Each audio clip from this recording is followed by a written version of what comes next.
नमस्कार आप सभी को। मैं जोगिंदर सिंह और आप देख रहे हैं बीजीएस न्यूज के डिजिटल प्लेटफॉर्म पे भारतीय जनता की आवाज।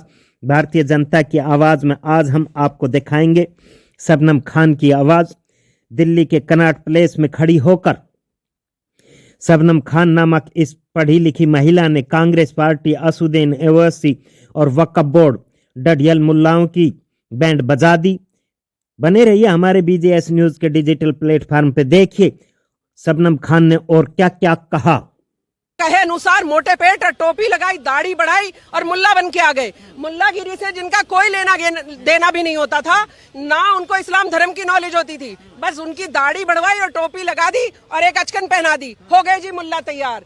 कांग्रेस पार्टी के मुल्ला चौड़े में कनॉट प्लेस में खड़े होकर शबनम खान बोल रही हूँ, क्या डर है मुझे बताइए, किस मुसलमान को डर है बताइए। 24 घंटे ये सारे ओवैसी और जो दूसरे विपक्षी हैं और जो मुस्लिम मुल्ला हैं 24 घंटे तो टीवी डिबेट में दिन भर प्रधानमंत्री को गाली बक लेते, चौड़े में होकर किसी को कुछ भी कह देते, हिंदू बहन बेटियों की इज्जत उछालते रहते, और आप कह रहे हैं ये डरे हुए हैं। विरोध का जो स्वर है, समाजवादी पार्टी अखिलेश यादव आए, उसके बाद ओवैसी आ चुके हैं, कांग्रेस है ही है, कह रहे ये गलत हो रहा है, एक धर्म को लेकर टारगेट किया जा रहा है देश में। मुझे एक बात बताइए, ये जो सारी संपत्ति है ये भारत की है या किसी एक व्यक्ति की है?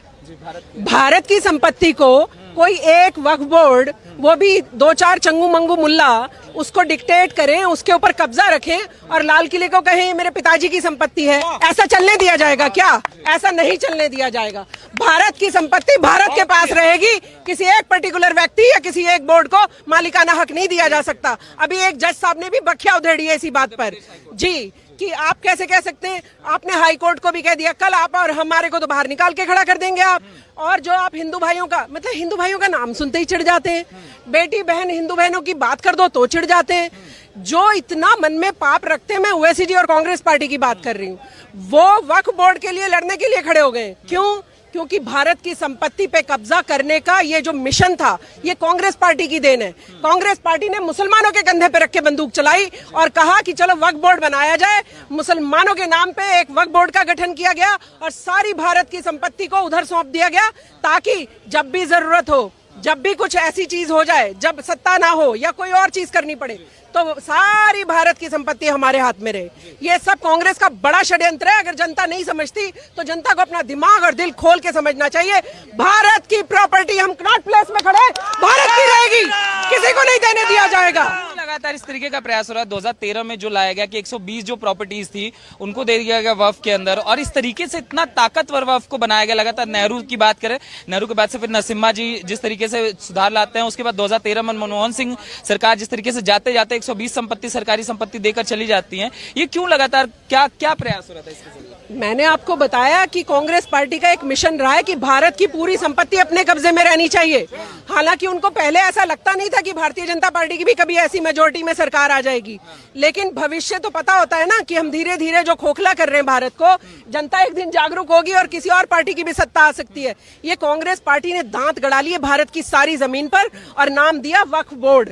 और वक्फ बोर्ड में कौन थे? उनके वही चेले चपाटे मुस्लिम नेता और वही चेले चपाटे मुस्लिम मुल्ला जो कांग्रेस पार्टी का समर्थन करते थे, जो कांग्रेस पार्टी के कहे अनुसार मोटे पेट और टोपी लगाई, दाढ़ी बढ़ाई और मुल्ला बन के आ गए। मुल्लागिरी से जिनका कोई लेना देना भी नहीं होता था, ना उनको इस्लाम धर्म की नॉलेज होती थी, बस उनकी दाढ़ी बढ़वाई और टोपी लगा दी और एक अचकन पहना दी, हो गए जी मुल्ला तैयार। कांग्रेस पार्टी के मुल्ला, इस्लाम धर्म के मुल्ला नहीं। अब मुल्लाओं ने, इन्हीं सो कॉल्ड मुल्लाओं ने मुसलमानों को बहलाना, फुसलाना, बहकाना शुरू किया। और ये सारी देन जो पीछे से चली आ रही है ना, जो भारत की हम कमजोर जड़ें देखते हैं, सब कांग्रेस की देन है। मैं बोल रही हूँ कि पहली बार तो भारत में कोई ऐसा प्रधानमंत्री आया है जो भारत की बात करता है, और वो जमीन जो मुसलमानों के नाम कर रखी थी नेहरू जी ने, छीन कर भारत को वापस कर देगा। क्या आप सब, हमारी जिम्मेदारी नहीं बनती है कि भारत की जमीन भारत को लौटाई जाए? भारत की जमीन पे कोई मुसलमान या कोई भी धर्म का व्यक्ति कैसे कह सकता है ये सारी जमीन सिर्फ मेरी है? मगर वहां से